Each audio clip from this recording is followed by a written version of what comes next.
everybody. My name is Harrison Wheeler, and welcome to another episode of Technically Speaking. Today, I have the owner of Figure Eight Consulting, Natalie Nixon, on the show, joining us from Philly. Welcome. How are you doing this morning? Hi, Harrison. I'm doing really great, Lee, especially because I've just gotten over COVID, so I'm doing Oh, really well. what? Oh, Yes, no.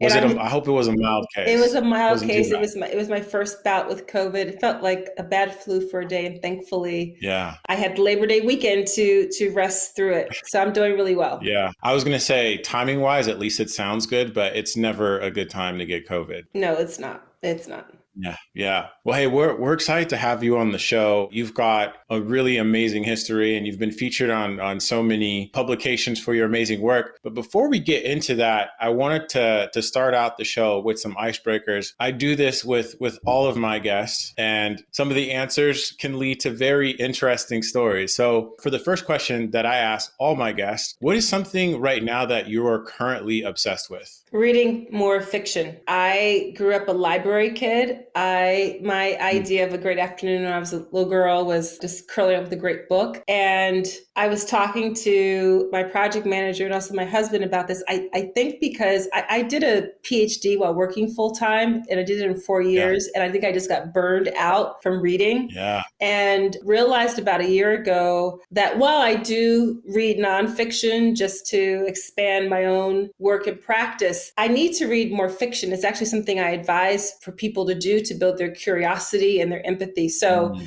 I have dedicated myself to reading more fiction, and I'm going to be starting an Isabel Allende novel. This isn't fiction, but it's certainly entertaining. I'm also almost finished the Lenny Kravitz memoir. So I'm Mm. just really interested and looking forward to indulging in a very Yeah. intentional way to quiet and reading. Yeah, I love that. I feel like there was a point where I got pretty obsessed with nonfiction, and it was like, oh, this feels like work on my time off. Exactly. So kind of taking Exactly. that back. Yeah. Yeah. Okay. Another question that I have for you. What is something that you think doesn't get talked about enough? Gosh, there are so many things. I think we are talking about in the current zeitgeist about burnouts and paying a lot Mm. of attention to the burn rate and of people's attempt to be productive in this very new way of working. But the part I don't think we're talking about enough of, which is the counterpoint to that, and I guess there's kind of a theme here, is Mm. the role of rest and the role of pausing, Mm. and to Yeah. understand that that actually is not counter to being more productive, but in a very Mm. counterintuitive way. When we pause, when we step away, when we take time to nourish our minds, our body, our soul in ways that may feel like you're lollygagging, may feel like you Yeah. are doing the air quotes important stuff, it is so essential. And that's what I don't think we're spending enough time talking about or allowing each other Mm. to do. Yeah. Yeah. That actually made me think about, kind of the concept or the construct around work-life balance, right? Because it's almost kind of stated as that it needs to be in equilibrium Mm. when you're sort of saying that's not the case, right? No. And Um, we also treat, when we have these conversations about work-life balance, embedded in those conversations are kind of a dichotomy approach. There's work and then there's life. And I think mm, that because so many more of us are working from home and there's a lot more blurred boundaries there, then yeah. the opportunities to think more about work-life integration, not in a way where you're burning out, but Mm, because I step over my threshold and I have a 5-second commute between my home office and my bedroom, I have to think right. more conscientiously about pausing and Yeah. breaking in order to be more generative. Yeah, I love that. In the 5-second commute. I think one thing I've always kind of, at least I've been kind of talking to folks about, especially as they start thinking about work, is not the idea of necessarily, overemphasizing the value that you're going to bring to the job, but, what are the values and prioritizing in your life, and sort of how might work play a role into that amongst many other things. So I think that's very relevant to sort of like that idea. Absolutely. How have you been kind of handling that? Like you mentioned, like your office is right there, your owner. So how do you take care of all that? Well, I am a very kinesthetic person and learner. And I know this about myself combined with all of the neuroscience research and creativity that, we are designed to move. So I take daydream breaks, which sometimes are 90 seconds long, sometimes they're 5 minutes long. And the prompt could be, right now it's a beautiful soft rain outside here in Philly. So it's just staring outside the window. It could be an ant crawling on the sidewalk, but it's not meditation, right? Meditation actually sometimes feels a bit more like work because you have to keep telling yourself to focus and come back to, nothingness or whatever. But daydreaming is actually allowing your mind to wander and to float. So that's one thing I do.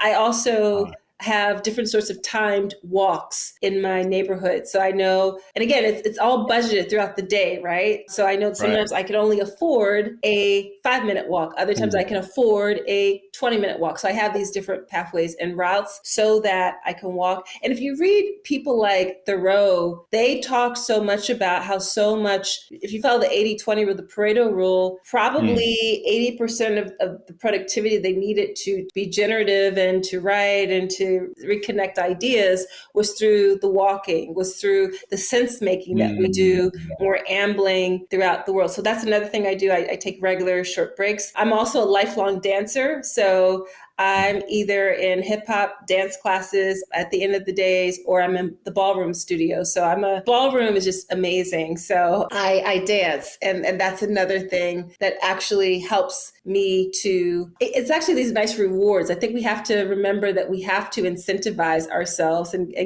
celebrate when we finish a long jaunt of work and have something to look forward to. Yeah, I love that. Thank you for breaking that down for us. I love that idea of daydreaming. And the first thing I kept in mind is like the thoughts you have also, not only walking, but even in the shower, right? Like those moments play a really big role in the creative process. Yes. All right. So last icebreaker, and I know I'm going to put you on the spot. You mentioned something around sort of classic and hip hop dance. Like, what do you listen to? Oh, well, right now in our kitchen on the Alexa app, I'm listening to John Coltrane, and also shout out to Philly, which is where I'm from and which is where John Coltrane was from. I love pop music. I love Dua Lipa. I love Megan Thee Stallion. I mean, I don't know a ton about rap, although I am of the generation that birthed rap and hip hop. I think that Megan Thee Stallion is, in my opinion, one of the best rappers out here right now. I love the way she rhymes and syncopates and listen to her voice. Yeah. And I'm also a big acid jazz devotee. So I like Massive Attack. I like Everything But the Girl. I like that kind of flow as well. Yeah, I love that. That's actually a very eclectic playlist. I feel like I asked this to a number of our guests. I feel like I should do like a technically speaking playlist. You're actually... Oh, that would be a great idea. You should. You're actually the second person who's had Coltrane on his list. So it would be cool if someone designed and developed a SoundCloud version. Or maybe that's what SoundCloud does, sorry. But like, there's word clouds. Like if you just, if you input all the conglomeration of all the songs that your guests have been saying, then the certain songs or jobs get greater hit concentration. And that would be a cool way to generate a music playlist. Yeah.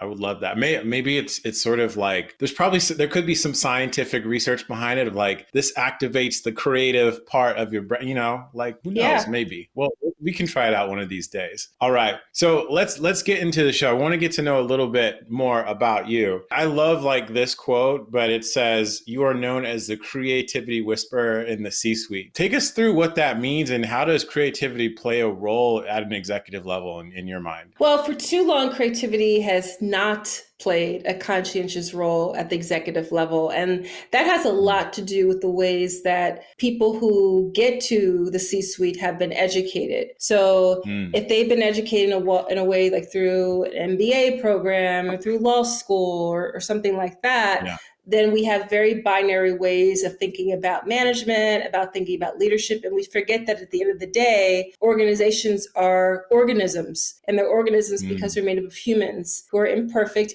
inconsistent and not predictive. And so from my perspective, as I was at the beginning years of building figure eight thinking, getting invited into companies to help them build cultures of innovation, which sometimes was turning into innovation theater or it wasn't really sustained, I landed on this idea that we were starting in the wrong place, that we actually need to start with creativity in order to design sustainable innovation systems in the ways that we work. The challenge, of course, is that I really couldn't, in those days, really lead with creativity because people thought, I mean, I would actually hear people say, oh, I'm not creative because I can't, fill in the blank, paint, sing, draw, act, dance, right? Or I would overhear murmurings like, oh, the creatives, air quotes, the creatives will take care of it, paren, when we're done the real important work in paren, right? So the important work is the strategy work, the financial modeling, the regression analysis, all that stuff. And the creatives tended to be designers or people in the marketing and that sort of thing. And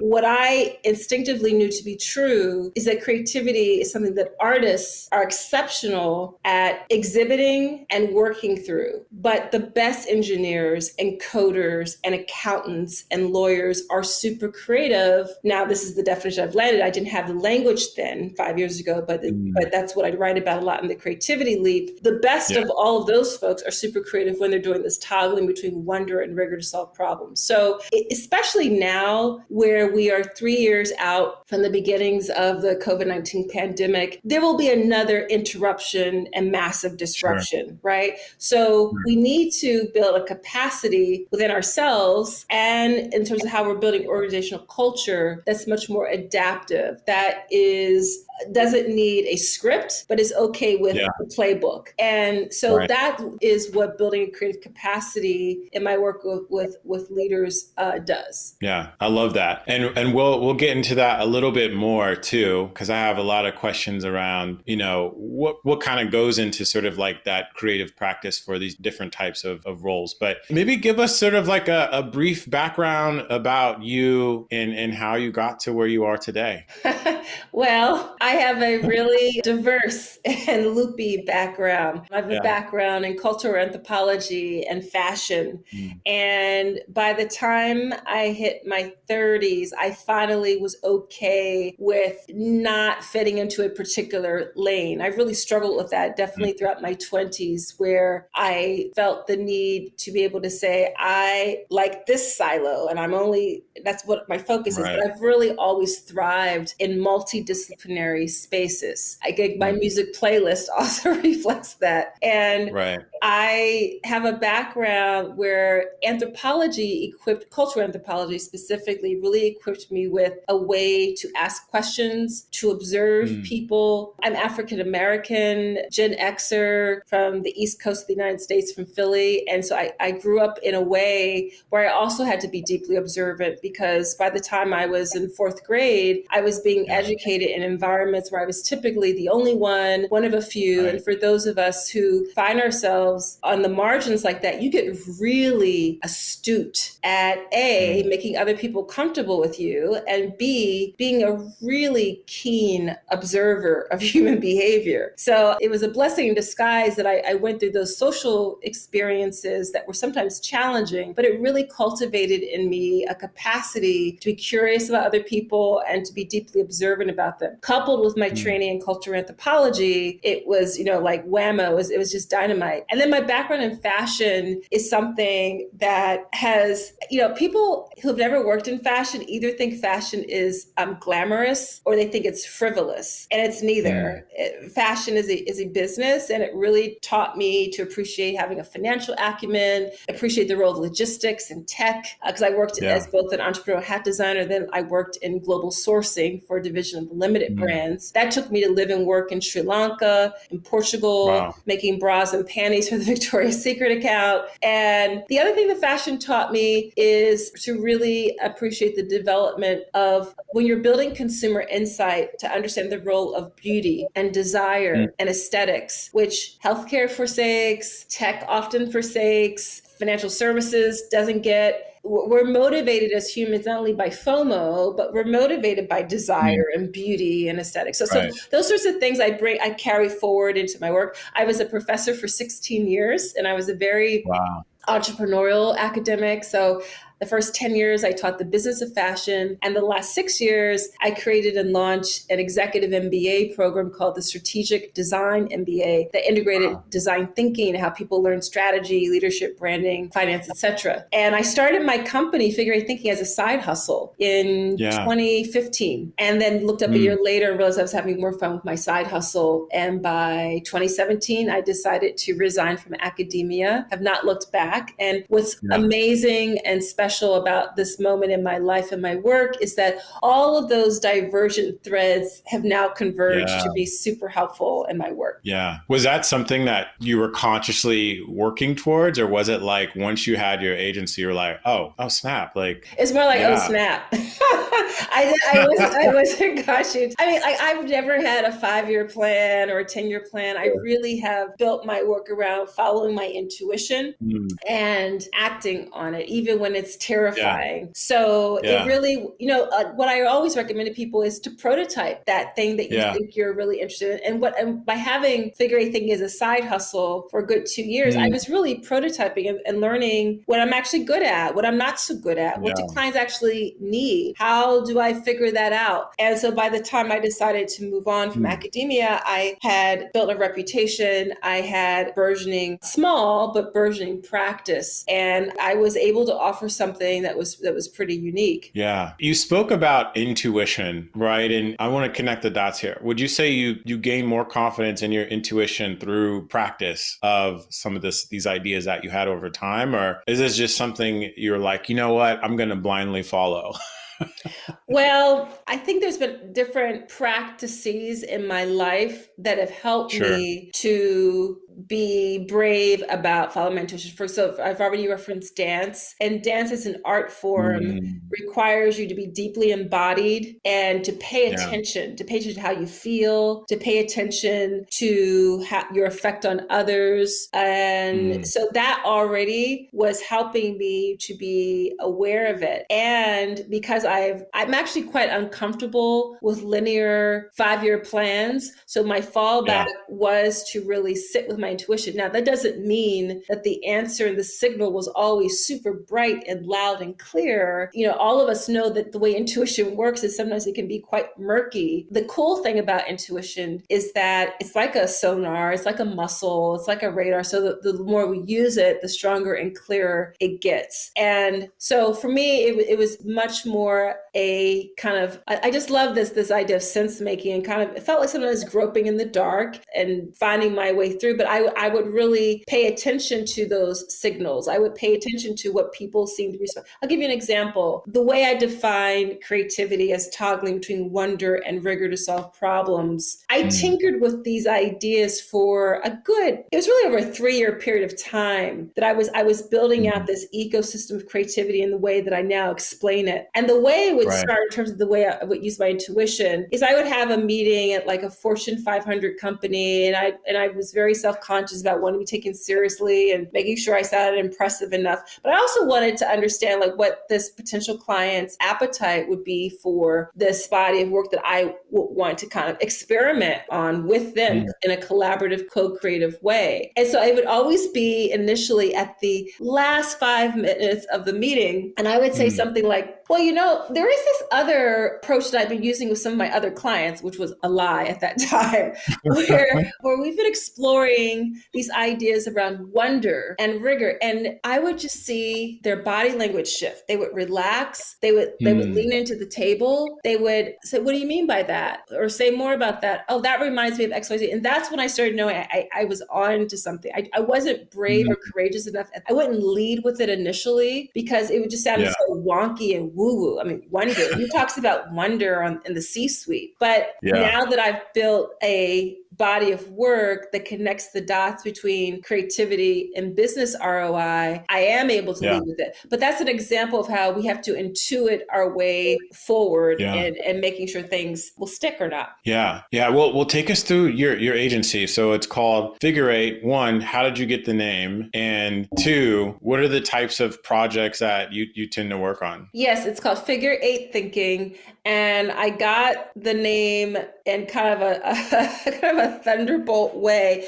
My husband, John, is an attorney, and he is an executive compensation attorney and started out as an ERISA tax benefits law guy. And he was the one actually who first encouraged me to formalize my side hustle, because he was like, Nat, this is like a thing. Like, you keep getting invited to do these projects. I was like, yeah, I don't know. He was like, you should formalize it. I was like, okay. And finally, he was like, listen, I keep asking what's going to be the name. I have to go in tomorrow and I want to finish your LLC work. And I was going back and forth between different names and ideas, but I landed on Figure Eight Thinking, number one, because I've already mentioned that I'm a very kinesthetic learner. Yeah. And Figure Eight is about movement. If you think about ice skating, I also liked what building a figure eight connotes. It's about the build. It's about revisiting an idea, building out, and then coming back to it. So I like that.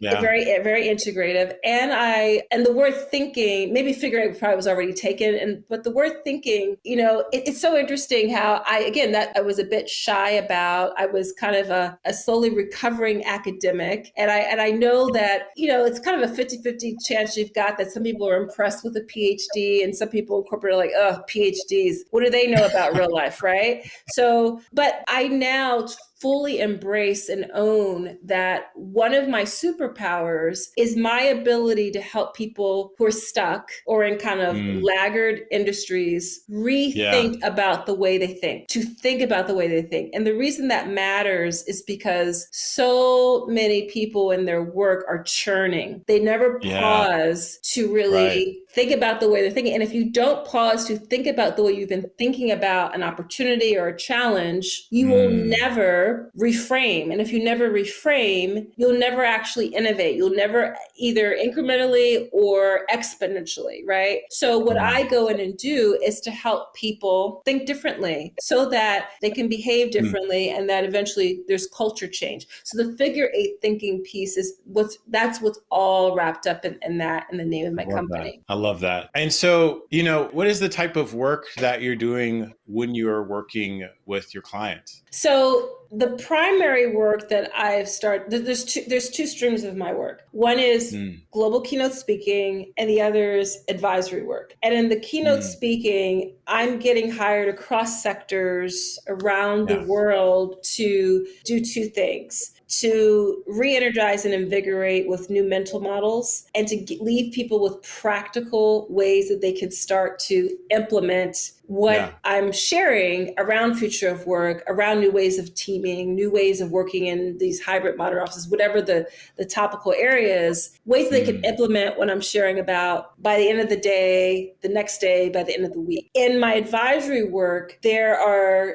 two streams of the advisory work. So one is, I love ambiguity. I love helping strategic leadership teams figure out what's our next, what's our purpose, what's the business that we should be in versus the business we've been churning in. And so I design foresight studios for strategic leadership teams to help them think through those sorts of questions. Again, to give them a very strategic way to think about the way they've been thinking. And we literally, in the way I design these foresight studios, we go through a lot of wonder, and we also converge into a lot of rigor. So I always like to gift my clients with an actionable roadmap. Okay, what's it going to take for us to operationalize this, to make this real? Who are the people, the processes, the situations that we need to be considering, and what needs to be in budget, and new or refurbished skill sets that we need to activate to make this happen? And so what needs to be in place tomorrow? What's one thing we can start doing tomorrow, a week from now, a month from now, within the next next quarter. So the way that I have built out these frameworks is also the way I like to design these foresight studios. And that's kind of the B2B level. On a B2C level, when people as individuals come to me when they're feeling a bit stuck, and this could be in a work-related challenge that they're having. It could also sometimes it's a bit more personal. And we know now that the personal, the professional are becoming more blurred. Yeah. I have pick my brain sessions. So those are the two ways that I help people, is through the speaking and it's through the advisory work. And the questions are always this variation of a theme around getting people through these very ambiguous moments, getting organizations through these very ambiguous moments. Yeah. Another thing that you have is your book called The Creativity Leap. Maybe give the listeners a brief overview about that and sort of what motivated you to do that. Is that kind of an extension of the work that you do now? It definitely is. So the Creativity Leap came out in 2020, and the subtitle is Unleash Curiosity, Improvisation, and Intuition at Work. And the basic premise of the book is that creativity is not a nice to have. It's not woo-woo. Creativity is a must have. And I then go on to explain why and then how. So every chapter concludes with very practical ways that you can act on some of the ideas that I go through in the chapter as an individual, but also at work with your team. And I wrote the book because as a speaker, I really use my keynotes to prototype ideas. And as I was prototyping this new way of figuring out how to do the advisory work of building the creative capacity of leaders, I would prototype these concepts and these frameworks in my speaking. And people would come to me at the end of the talks and say, that was great. Where can I read more about that? And which I got enough of those prods at the end of a keynote where I was like, okay, I need to write about this in one centralized location. So that was the big push for writing the Creativity Leap. Yeah. And you also have like a supplementary LinkedIn course that goes into some of that as well. Yes. And shout out to LinkedIn. Shout out to LinkedIn. I was really excited. I was really impressed with the production help and support I got, because I did the whole recording in my home office with my project manager. So it was all virtual, and I'm really pleased with the way it came out. Yeah. So how did you get into that whole sort of like LinkedIn learning course, and maybe kind of take us through what a production like that is? The way that I got into being invited to develop a LinkedIn course is because Jesse Hempel, who hosts a LinkedIn podcast called Hello Monday, interviewed me during the launch period of my book, The Creativity Leap, and circled back to me about a year later and said, I think that your content is really rich. And I think it would be really great if you talk to some of our folks at LinkedIn Learning to develop a course. And I said, that would be amazing. Thank you so much for recommending me. And nothing much happened. And so a few months passed by. And then I got a follow-up from Allison Henke at LinkedIn Learning. And she has been amazing. I guess she's my content. I forget all the technical names that LinkedIn uses, but she's been my Sherpa. She's been my guide. And we landed on the name of my course is Lead with Inquiry, Improvisation, and Intuition, because she really liked my 3I model, which is inquiry, improv, and intuition. And she thought that would be a very practical and helpful way to help people act on and activate and operationalize what I talk about in terms of creativity. Yeah, I love that. And one of the things that I really get out of this is all of your experiences have really kind of culminated into everything that you do. Like you can even kind of see it in terms of like the 3 I's, right? You see that in dance. You talk about sort of like the intuition that you've developed over time. And obviously a big part of design and the creative process is really being able to inquire and asking those questions and be curious. So it's amazing just kind of how those are foundational to being successful, not only within the creative field, but throughout. Exactly. Yes. It's all, as my mom used to tell us as we were growing up, all learning is interconnected. There's everything that we do, whether it's waiting tables or leading a team, it's relevant, and we can interweave it into our current work and outlook. Yeah. Well, look, is there any sort of advice that you want to leave for the listeners before we wrap up on the show? I just want to encourage people to kind of bring it full circle back to the top of our conversation, Harrison, to give themselves the permission to pause so that they can regenerate and truly flourish in their work. Our brains need it, our bodies need it. We need time. Our neural synapses don't come alive only in the frontal neocortex. There's all these really groovy, deeper recesses of the brain that only get activated when we're not doing that full cognitive load, but we're allowing ourselves to take in the environment. So that's what I want to encourage people to do, to pause more. Yeah. How can folks find you on the internet? They can find me by going to figure8thinking.com. That's